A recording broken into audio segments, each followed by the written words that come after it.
Masalah itu, masalah apa yang sekarang ini menjadi, yang jelas kami pastikan bahwa isu itu tidak benar gitu. Dan kami menolak atas tuduhan itu semuanya gitu. Teman-teman bisa lihat kondisi yang ada di sini gitu. Kami sekolah ini sudah berdiri tahun 2009 gitu, dan sampai sejauh ini tidak ada satupun indikasi yang mengarah seperti yang mereka tuduhkan seperti itu. Teman-teman bisa lihat juga bahwa apa yang kami lakukan di sini adalah untuk kebaikan pendidikan di Aceh khususnya di Banda Aceh gitu juga. Dan apa yang kita sudah hasilkan di sini adalah prestasi gitu. Mungkin teman-teman dari media sudah paham tentang Fatih gitu, baik Fatih Putra maupun Fatih Putri gitu. Tidak pernah ada satu informasi yang keluar dari Fatih Putra maupun Fatih Putri tentang ketidakbaikan, gitu. Permasalahan remaja dan sebagainya, tidak pernah gitu.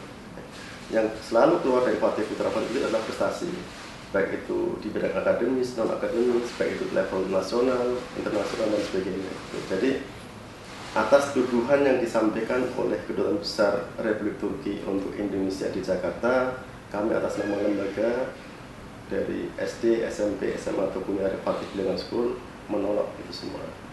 Apakah pihak sekolah sudah menerima surat dari kedubes itu, Pak? Tidak, kami tidak menerima surat itu secara langsung. Kami hanya mendapatkan informasi melalui media sosial. Gitu.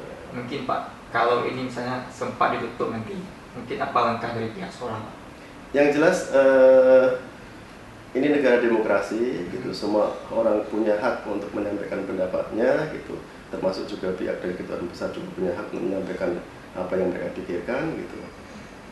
Kami berdiri atas dasar hukum yang jelas gitu. Kami bukan berdiri tanpa sesuatu yang tidak jelas. Dasar hukumnya ada, izinnya ada, lengkap semuanya gitu. Jadi kalau prosedur hukum itu kemudian disalahi, ya kami juga akan menempuh jalur yang mungkin bisa dibenarkan oleh jalur hukum seperti itu. Yang jelas menurut kami sendiri tidak pada tempatnya kemudian pemerintah Turki meminta Indonesia untuk menutup sekolah ini. Satu hal yang pasti adalah ini negara yang berdaulat gitu, negara yang sudah merdeka, negara yang sudah seharusnya tidak bisa diatur-atur oleh negara lain.